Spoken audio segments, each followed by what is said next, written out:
Hi everyone, I'm Carol O'Halloran, the Positive Aging Warrior. Welcome to Over 50. So what? This show is all about living your best life and having fun while at it. Now sometimes you hear people talking about the bucket list, the list of things you want to do before you kick the bucket.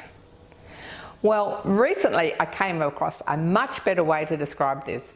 How about the living list? What are some of those things you've always wanted to do? On our living list today, we visit a life activities club in Geelong to see some of the things they get up to, including bocce. Please sit tight for our very first important segment about scams and how to protect yourself. I've been hearing some horror stories recently about how the over 50s are being scammed. Enjoy the show.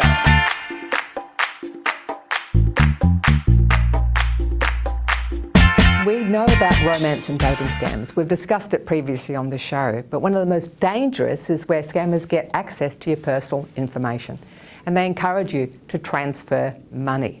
They're becoming more and more sophisticated and it's costing Australians billions of dollars a year. The over 55s are the biggest group being taken in by scammers. And we're chatting with Catriona Lowe from the ACCC Scamwatch with some great tips on how to spot impersonators and how to protect yourself from being scammed. Now let's get to the big one, romance and dating. Now this is amazing. I've noticed the stats, the over 65 in particular are very susceptible to that. And this is only on reported cases because a lot of people will be too embarrassed to report they've been scammed on a dating scam. And from my situation, I would be contacted probably at least twice a week with someone trying to scam me for romance and dating, you know, on the social media. So this one seems to be a very big one. We are seeing significant losses to romance and dating scams. Again, it's an example of scammers seeking to prey on what's a very natural human emotion, seeking a relationship, seeking love. And many people are turning to online apps and online platforms, but it is also creating a hunting ground for scammers. You'll meet the person potentially on one of these legitimate dating sites or apps, but they'll quickly try and move you off the dating site or app onto an encrypted messaging service like WhatsApp or WeChat, something like that. One of the reasons they do that is it makes it much harder to track. Another feature of these sort of scams is that often the so-called new romance will engage in what's called love bombing. So that's lots of frequent contact, early declarations of love. And romance scams are an example where scammers will put in weeks, even months, cultivating what seems like a real relationship. Once they have earned the trust of their potential victim, it typically goes one of two ways. Either there's an amazing investment opportunity, often in cryptocurrency, or the person who has a ostensibly stable, perhaps even wealthy personal position will all of a sudden hit a crisis. That means they need an urgent transfer of funds. Our advice is never accept investment advice from someone you've only met online, and likewise, if someone you've only met online is asking you for money, you need to be highly sceptical. And the awful thing about these scams is that once the scammer is revealed, usually when they've taken their victim for everything they can afford, they disappear. And the person is left not only with a significant financial loss, but the end of what they thought was a real relationship. which they've emotionally invested in. I would suspect that a lot of the viewers might think that women are more predominantly susceptible to romance scams, but the figures are actually showing that it's predominantly men. That is entirely correct. We are seeing a predominance of men who are reporting falling victim to these sorts of scams. These reports, as you say, don't tell us the whole picture because we know that there are a lot of people that are embarrassed. But I would say to those people, firstly, there really is a scam for everyone, and we hear every day of highly professional, highly intelligent people being caught by scams, so it really can happen to anyone, and it's wonderful when people come forward and report to us. It can help inform others and help them avoid the scam, but it also helps us at the National Anti-Scam Centre with intelligence.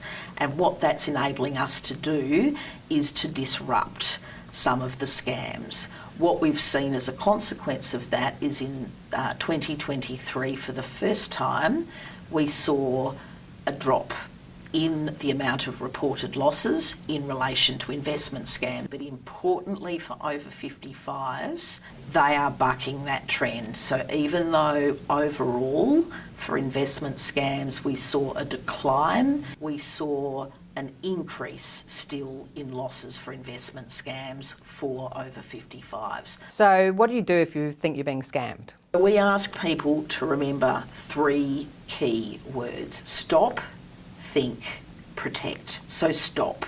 Before you click on that link, before you give any money, before you provide any personal information, think. Do I really know who I'm dealing with here? Do some independent research to be sure, and protect. If something feels wrong, do trust your instincts. And if you've paid money, contact your bank as soon as possible and report the matter to Scamwatch. So any suspected scam should be reported to you, or I mean with social media you can report it to their platform as well? So with social media, often people, if you look at ads, you can see in the top right hand corner there is report this ad, and we do encourage people to do that, but we need all of the actors. So that's platforms, it's telcos, it's financial institutions, everyone has a part to play. So clicking on report this ad gets that message straight to the platforms, and we expect that they are doing their part to weed out false advertising on their platforms, just as we expect telcos to be doing their part to interrupt calls and SMSs from scammers, and for banks to have systems in place that help their customers avoid scam. So if you get a phone call or you get a text message and you think it's a scammer, what do you do there? If you get a phone call from a scammer, the first thing to do is hang up. I know that many of us are conditioned that that is a very rude thing to do, but the scammers will try and keep you on the line, and the longer you engage in that contact, the better the chances are that they are going to engage your emotions, your fear, and may be more successful. So if you think it's a scammer, hang up. If it's a legitimate organisation, they will work out another way of contacting you. And if it's an SMS scam or phone, yes, you can report the details of that scam to Scamwatch. And if people want to know more about Scamwatch, we've got this amazing little black book of scams here, which I think everybody can download. Absolutely. So the Little Black Book of Scams is a great resource. It's available on our website. It's available in audio, and it's also been translated into 10 key languages. It talks about what some of the key scams we are seeing at the moment, and it provides some of the tips. All right, the Scamwatch website, get the little black book of scams. Now, if you have actually handed over money and been scammed, what support is available? If people think they've been scammed, the first thing they should do is contact their financial institution. Unfortunately, it is often the case that once the money is gone, it's gone, but contacting your bank as soon as possible does enable them to put stops if there is money that hasn't left your account. And there is also support available through an organisation called ID Care, and that's particularly if people have been the victim of identity theft. Well, a lot of our audience will be in their 50s and 60s, and they'll be also looking after their elderly parents in their 70s, 80s, 90s. So it's up to the 50s and 60s to really get across all this so they can also protect their older family members. It's really important that this is something that everyone is talking about. That's part of breaking down this fear and shame about being caught by a scam across the age groups, across the professions, across the genders. But we are seeing more over 55s getting caught, and that's over 55 all the way up. This is turbocharged by technology. These scams can be quite sophisticated. So that message about doing independent research is a really, really important one. Well, thank you for going through all that information, and I'm glad to hear that the numbers are dropping in investments, and hopefully we can get the over 55s into there. There are three key types of investment scams to look out for. Firstly, where the investment simply doesn't exist. Another version is where the scammer is in fact impersonating a legitimate financial institution or investment house. The best advice there is to again separately contact that independent investment house and check that they've in fact heard of the advisor that you're dealing with and the investment that you are discussing. And the final version to look out for is a celebrity endorsement, where AI or other technology will be used to make it seem like someone you know and trust is endorsing a particular investment opportunity. All too often, those ads are fake. So again, the message is do your research and trust your gut. If it sounds too good to be true, it probably is.